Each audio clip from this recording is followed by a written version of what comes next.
उत्तर प्रदेश के ऐसे विकलांग विधवा पेंशन लाभार्थी, वो चाहे नए हो चाहे पुराने, चाहे उनका 3 महीने का, चाहे उनका 6 महीने, चाहे 9 महीने, चाहे 1 साल से उनका पेंशन किस्त नहीं आया, तो क्या करें, तो कैसे करें, अपने पेंशन का स्टेटस जो है कैसे देखें, बैंक डीबीटी, आपको जो बैंक का डीबीटी रिलेटेड जो प्रॉब्लम है कैसे सॉल्व होगा, सारी चीजों पे मैंने आज जो इस वीडियो में बात किया। कब तक आपका जो बचे हुए जो पेंशनियर है उनका पेमेंट कब तक आएगा, न्यू पेंशनियर जैसे न्यू वृद्धा पेंशन है उनका पेमेंट कब आएगा, सब कुछ बताया है। आप लोग वीडियो पूरा एंड तक देखिए, आपको सारी बात समझ में आ जाएगी। और एक हाथ जोड़ के आपसे विनती करना चाहता हूँ, कोई समस्या है तो इसके लिए कमेंट कीजिए, अब पूरी बात बताइए ताकि मैं आपको इसी का सॉल्यूशन बता पाऊँ। बहुत बहुत धन्यवाद। नमस्कार दोस्तों, उत्तर प्रदेश के सभी विकलांग विधवा पेंशन लाभार्थियों का आज 29 अक्टूबर 2025 दिन है, बुधवार का। सभी का स्वागत करता हूं एक नए वीडियो में।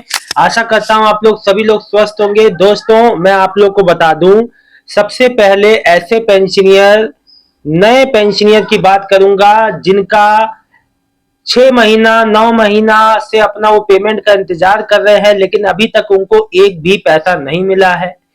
बेनिफिशियरी कोड आ गया है सर, आप लोग में से कमेंट कर रहे हैं सर, लेकिन सबसे बड़ी बात यह है बेनिफिशियरी कोड मिलने के बाद भी लेकिन जब तक पेमेंट नहीं आता, मन में असमंजस और डर रहता है कि भाई पेमेंट आएगा नहीं आएगा। बहुत लोग को ऐसा लगता है कि उनका पेमेंट नहीं।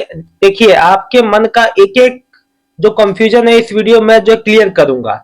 दूसरी बात में सबसे पहले आप लोग नए पुराने कोई भी पेंशनर हैं, देखिए एक बात जान लीजिए कि उत्तर प्रदेश का या पेंशन हो चाहे कहीं का भी पेंशन, कुछ चीजें कॉमन है और वो क्या ध्यान में रखने वाली है पेंशनियर के लिए मैं आपको बता देता हूं, जो आपको भी गलतियां नहीं करनी है अगर आप नए पेंशनियर हैं।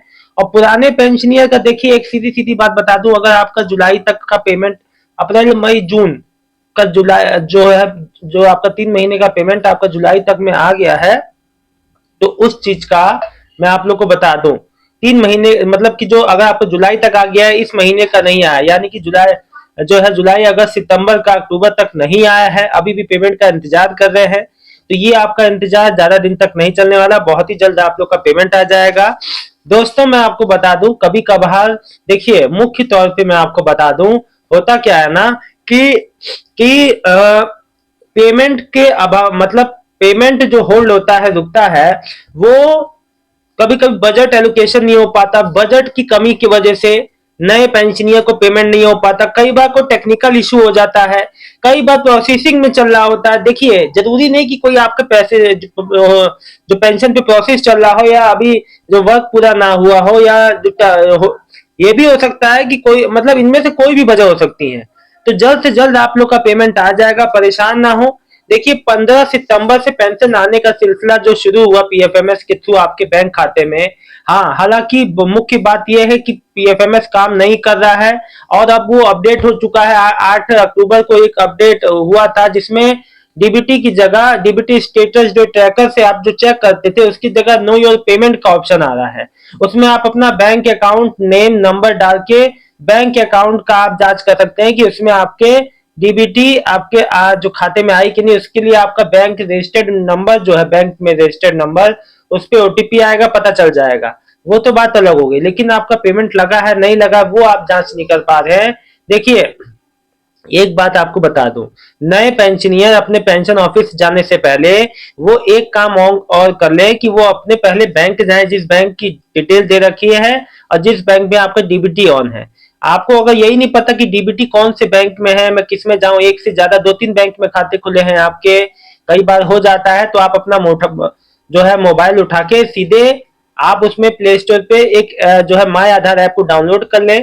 उसमें आप आधार बेस्ड ओटीपी से लॉगिन करके उसमें एम पिन जो सेट करके अपना जब पूरे तरह से लॉगिन हो जाएंगे, नीचे एक ऑप्शन आता है बैंक सीडिंग स्टेटस का, वहां आप क्लिक करना, आपको आधार नंबर पड़ा हुआ मिलेगा, कैप्चा डालना, ओटीपी आएगा आधार नंबर पे। जब ओटीपी डालोगे आपको स्टेटस से हो जाएगा कि कौन से आपको जो है बैंक में आपका जो डीबीटी एक्टिव है और आपका आधार सीडिंग है, सब सारी जानकारी, आप कब आपने ऑन कराया था लास्ट टाइम, कब अपडेट कराया था, सब जानकारी मिल जाएगी। दोस्तों किसी भी तरह से कोई चीज की समस्या नहीं होती। मैं बस आपको एक मुख्य तौर पे एक बात बता दूं, देखिए, नए पेंशनियर अगर ये भी सही होता है तब आपको कार्यालय जाना है। मैंने ये बात क्यों बताई, क्योंकि नए पेंशनियर मोस्टली यही गलती करते हैं। पुराने पेंशनियर को बस इंतजार करना है। अगर देखिए किसी वजह से आपका हफ्ते हफ्ते भर में भी पेंशन नहीं आती, पुराने पेंशनियर का जिनका जुलाई तक आ गया है, हफ्ते भर 10 दिन तक नहीं आता, तो आप सीधे नजदीकी कार्यालय जाके तब आप संपर्क जो जरूर कीजिएगा।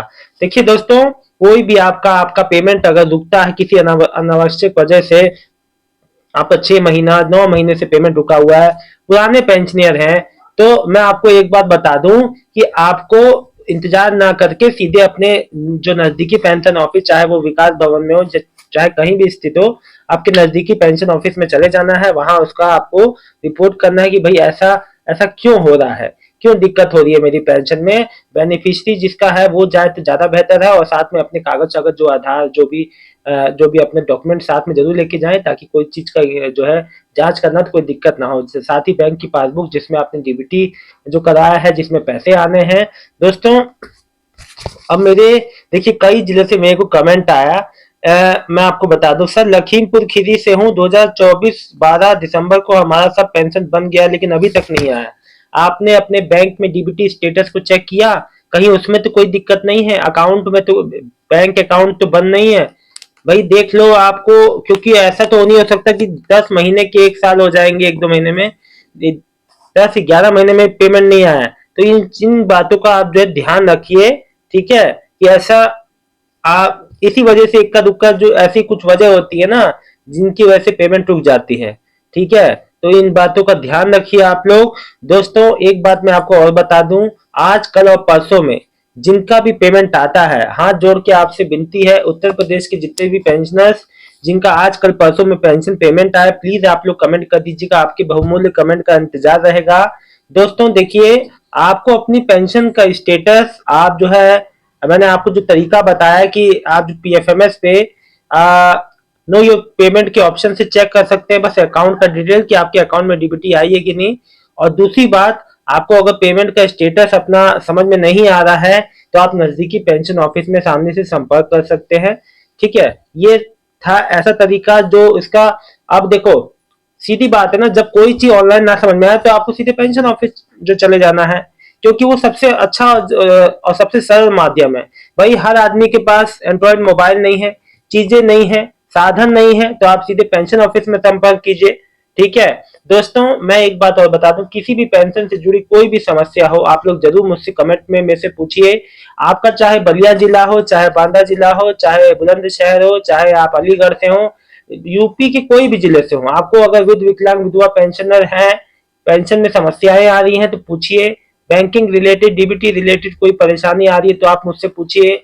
फिलहाल दोस्तों, इस वीडियो में इतना ही जानकारी है।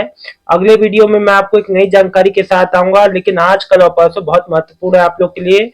अकाउंट स्टेटस को चेक करते रहिएगा, बैंक जैसे ही आप लोग का पेमेंट आता है आप लोग जरूर बताइएगा। दोस्तों, उत्तर प्रदेश में न्यू जो वृद्धा पेंशन है, न्यू पेंशनर जो इस बार दोस्तों 6 लाख नए वृद्धा पेंशन लाभार्थियों का नाम जुड़ा था।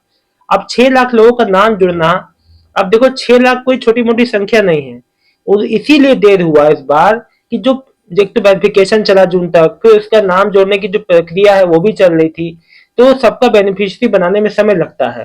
बेनिफिशियरी कोड मिल गया, सब सही है, पेमेंट आ जाएगा, निश्चिंत है बहुत जल्द। फिलहाल दोस्तों, इस वीडियो में इतना ही। आप सबको आप सबका बहुत बहुत धन्यवाद, आप लोगों ने वीडियो जो है देखते हैं, और इस जानकारी को शेयर कर दीजिए अपने उत्तर प्रदेश के सभी भाई बहनों को जिनका पेमेंट नहीं आया है, ठीक है। फिलहाल इस वीडियो में इतना ही। आप सबका दिन शुभ हो।